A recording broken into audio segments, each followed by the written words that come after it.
Now here's the laws of wealth from three excellent sources. First is the Bible. Second is John Kennedy. Third is Zig Ziglar. That's good company. I'm happy Zig's here today. You're going to enjoy.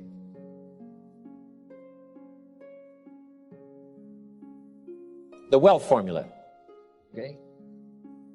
First, I've already quoted from the Bible. He that wishes to be the greatest, find a way to serve the many. So that's the first key to the wealth formula. Service to many, finding a way. Now, some may have a wish to serve many, but you need a way. So you keep searching till you find a way, because if you search, you will find a way to serve more and more so that your life will be greater and greater. The second, John Kennedy's inaugural speech. Here's what he said. Don't ask. Don't we wish that was the current political philosophy? Where is John Kennedy? John Kennedy said, don't ask what the country can do for you. No matter how poor you are. Don't ask. That's not how you get trophies to put on the mantle above the fireplace. That's not how you become wealthy and rich. That's not how you have abundance. Don't ask what the people can do for you. But, he said, ask, what could I do for my country? What could I do for my neighbor? What could I do for the people in my community? How could I serve more than myself? Ask what you could do for your country. And some people have found out a way to serve the whole country. Some find a way to serve a limited piece of the country. Some find a way to serve a few right around their neighborhood. Some find a way to serve working on a job, rendering a service. But that's the key. Don't ask what they can do for you. Ask, what could I do for them? Why? Asking, what could I do, and beginning the process starts wealth moving in your direction. Key phrase, whatever you move toward tends to move towards you. If you move toward intelligent, it seems now to move towards you. God says, you move toward me, and I will move toward you. You take human steps, I take God's steps, I get there very quickly. Whatever you move toward, if you move toward success, success seems to start coming your way. So, figure out what you could do to make the move, to begin the early qualifications, and then sustain the qualifications, and success is yours, and health is yours, and all valuable things are yours.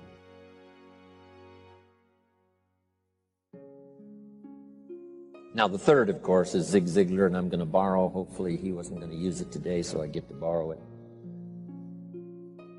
Zig's got the best formula put in layman's terms I've ever heard. If you help enough people get what they want, you can have everything you want. Help enough people get what they want, you can have everything you want. When I first heard that, I underlined the word everything. And guess what I did? I went for it. If you help enough people get what they want, you can have everything you want. Here's another way to put it. If you help enough people get what they need, you can have everything you need. So you don't supply your need by concentrating on your need. You supply your need by concentrating on the answer, by the deserving, helping enough people. This weekend is another part of my life. Sharing, helping, translating my experiences by the best language I can choose, as awkward as it sometimes seems. Words are clumsy sometimes when you try to express what's going on in your head, let alone your heart.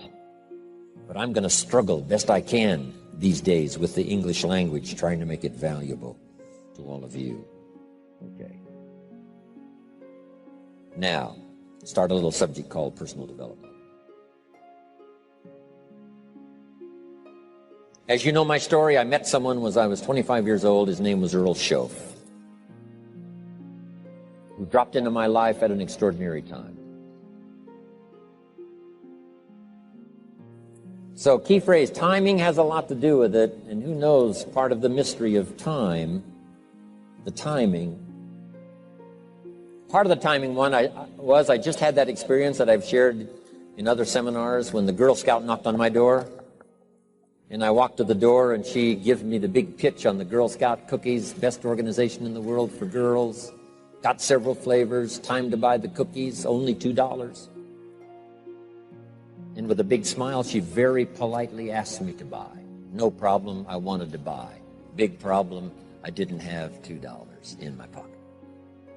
And I didn't want to tell her that. So I did what I thought was next best. I lied to her. And I said, hey, look, I've already bought plenty of Girl Scout cookies. We've still got plenty in the house we haven't eaten yet. She said, oh, that's wonderful. Thank you very much. And she leaves. When she leaves, I say to myself, I don't want to live like this anymore. I mean, how low can you get lying to a Girl Scout? I mean,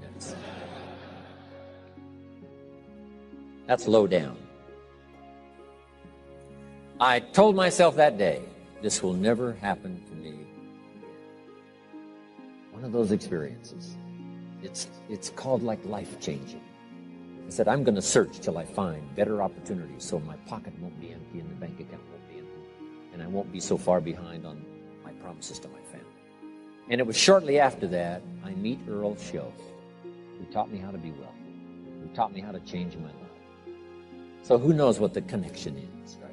Someone says when the student is ready, the teacher will appear. You know, I don't know all the mystery of that. But anyway, it seems like some of those things uniquely happen. But it was Mr. Schoaf over a 5-year period before he died at age 49 who taught me some extraordinarily simple things. He only went to the 9th grade in school, never finished high school, never went to college, never went to university. So he put his ideas and his experiences in very simple language, which I think for me, you know, a kid from the farms of Idaho, that simplicity was so important. Because if it would have been technical, I'd have missed it. If it would have been mystic, I would have, backed away. But it was just basic, blunt, ABC, familiar stuff that I hadn't thought of before. And he did start to remind me, and those ideas changed my life. Mr. Schoaf was the one when I said, this is all they pay. He said, you've been working 6 years, Mr. Rohn, how come you're not doing better? And I said, this is all the company pays. He says, well, that's not true. I said, no, this is my paycheck. This is all the company pays. He said, no, this is all the company pays you. I thought, that's a new way to look at it, right? He said, doesn't the company pay 2, 3, 4, 5 times this amount to other people? And I said, well, yes. He said, well, then this is not all the company pays. It's all they pay you. And if you qualified, wouldn't your income grow 2, 3, 4, 5 times? I said, I suppose. So he said, we don't have to work on the company. We have to work on you. See, that was the beginning of what he called the phrase personal development. I told him things cost too much. He said, no, you can't afford them. I thought, well, that's a new concept. I hadn't thought about that. We put some of the valuable things on the high shelf, so you can't get to them until you qualify. If you want the things on the higher shelf, you got to stand on the books you read. Every book you read, you get to stand a little higher so you can get the things on the higher shelf. See, I learned those concepts. It was so incredible. And here was the most important one. Success is something you attract by the person you become. See, that phrase changed my life. Success is something you attract by the person you become. Success is not something you pursue. It's like chasing a butterfly. You can't quite catch it. Success is something you attract by becoming an attractive person. See, those were new concepts to me. I'm just working hard trying to make a living. Here's what he said to me. This changed my life. I got a chance to teach this in Moscow and across Russia. 3 visits, now the 4th. Here's what Schoaf taught me. Profits are better than wages. Nobody taught me that in high school. Nobody taught me that. I went to 1 year of college. Nobody taught me. Profits are better than wages. Wages make you a living. Profits make you a fortune. And how could you work on both a living and a fortune? He said, well, you could start part-time working on your fortune while you're working full-time on your living. I thought, wow. Now, he said, it's fun to get up in the morning. Not just getting up, go to work to pay the rent. but to get up to go to work to make a fortune. First, to make a living for my family. Second, to make a fortune. And he taught me how to make both a living and a fortune. Guess what I did? I learned how to make both a living and a fortune. And I found out anybody could do it once they get the information. And at age 25, I started receiving this extraordinary information. Here's what he said: your income is directly related to your philosophy, not to the economy. I thought, no one ever told me that. I kept hoping the economy would change. He said, no, your philosophy has to change. I assured him that I had my fingers crossed. He said, that won't help. Then what could I do to change my income and multiply it by 2, by 3, by 5, by 10, and then multiply it by 10 again? What could I do? And he started giving me the disciplines and the process of learning the skills to change my life. This was an extraordinary man. Those were extraordinary times for me, life-changing in every manner that you can imagine, but very simple ABC concepts. Here's what I learned: not to search for the exotic until you've discovered the basic.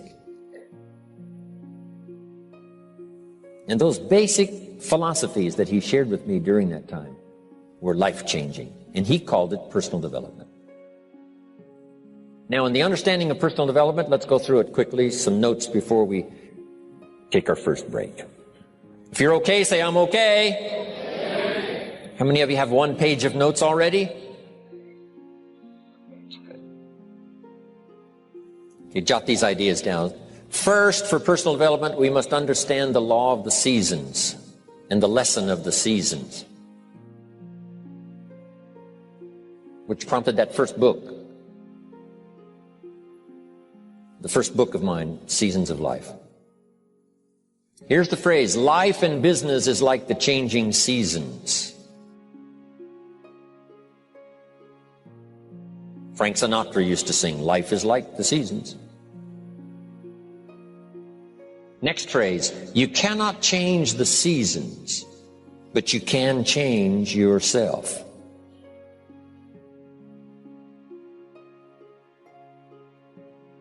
The seasons are set. As soon as we arrive on this spinning planet headed somewhere, that's the question to ask. What is the setup?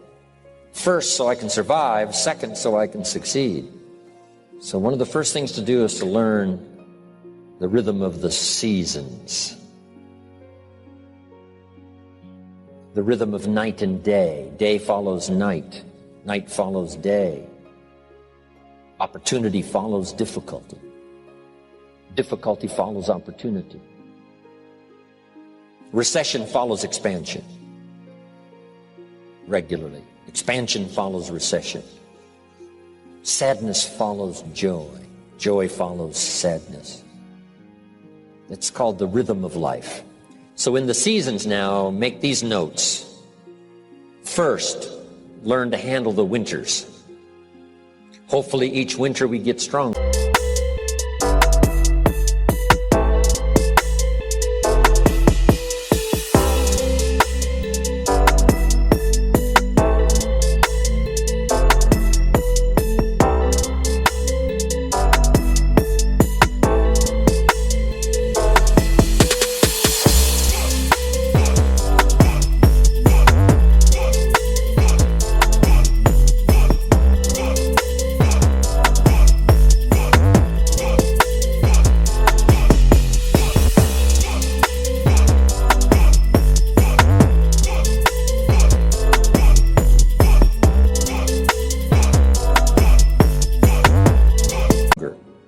By the process of the experience of the past winters, learning the lessons of the past to apply to the present. In the winter you have to hang on. In the winter you have to endure. It's part of the rhythm of life. And there's all kinds of winters. Physical winters and personal winters and political winters. Communism cast a long shadow on 1/3 of the world in that long winter of despotism. About 75, 80 years it lasted. Political winters, social winters, spiritual winters, personal winters, when things don't work well, Barbra Streisand sings, it used to be so natural to talk about forever, but used to be's don't count anymore. They just lay on the floor till we sweep them away. You don't sing me love songs, you don't say you need me, and you don't bring me flowers anymore. A song of winter. But we're all acquainted with those experiences. But here's the key. You must just hang on in the winter. Make the note. It doesn't last forever. Some winters seem longer than others. Some winters seem tougher than others. Some winters are more critical and crucial than others. But here's the note. They will pass. The night can only be a few hours. As far as we know, there's never been a double night. And the whole key to this is, surely you can make it just a few hours. Hang on. Whether it's playing a game or whether it's an enterprise, the winters do come. Mickey Mantle, my hero back in those days of the Yankees. Wow. He used to get in the batting slump. It was tragic to watch. This is the home run king. This is the fastest man in baseball. This is one of the most accomplished players ever to play the game. But he used to have these terrible slumps when it seemed like he couldn't get a hit or he couldn't get very many and he couldn't hit home runs. And someone asked him one time, what do you start changing? He said, I don't change anything. He said, what do you do? He said, I wait till it's over. Right? You just keep swinging and you just keep hanging in there until finally it passes. Maybe you need a little touch of refinement, but for the most part, here's what you have to do. Endure. Because the winter finally passes and the night finally fades away and the daylight comes and the shadows flee away. So the winters we just have to handle. Here's what's next, the spring. Spring always comes. Opportunity follows difficulty. Day follows night. Here's what spring is called, opportunity. Spring is not a guarantee. It's guaranteed to come, but it's not spring that guarantees the harvest. Here's what you must do. Use the spring to your best advantage. And you've got to hurry because spring is usually not very long. The short season of spring reminds us of urgency. If you want a full harvest, come harvest time, you've got to take advantage, but you must do it quickly. Spring is the opportunity to meet someone. Sometimes you have to do it quickly. Here's a person, you say, be nice to meet that person, but before you get a chance to say hello, they're gone. In space language, we call it window of opportunity. If the rocket doesn't launch and if the spacecraft doesn't go in an appointed time, it's got to wait for another cycle of times. If you don't get it planted this spring, you've got to wait for another cycle of seasons before you have another chance.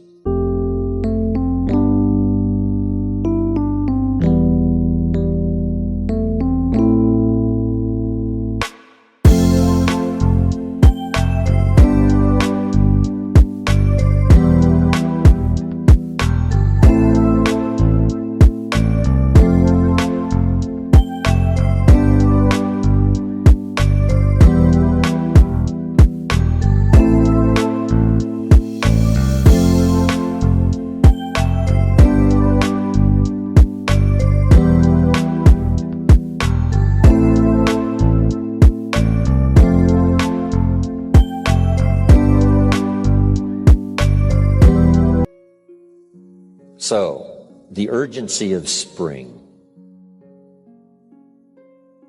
Life is brief, so take advantage of every spring you can get for your lifetime. The Beatles wrote, life is very short. And for John Lennon, it was extra short. For Michael Landon, it was extra short. For my dear business colleague, Mark Hughes, it was extra short. He died at age 44. So, it's brief. Bill Bailey reminded me, it's easy to say I've got 20 more years, but here, that sometimes fakes you out, saying I've got 20 more years, meaning it looks like you got a lot of time. But here's what he said, if you go fishing once a year, you've only got 20 more times to go fishing. Not 20 years to go fishing, 20 times. So you've got to make each time count when the opportunity comes. Each time. So take into account the brevity of life. My father lived to be 93, but it seemed so short. I kept asking for another 10 years, another 10 years, and finally, it ran out. But 93 is not bad, but it still seemed short. So it is short. So pick up the urgency of spring now. Knock on every door to find the opportunity. Search and search till you find answers for your future. And do it quickly, because spring is short. What if you asked a farmer to go bowling in the spring? He would say, insanity. You can go bowling in the winter, but you can't go bowling in the spring. Good note to make. What to do in springtime.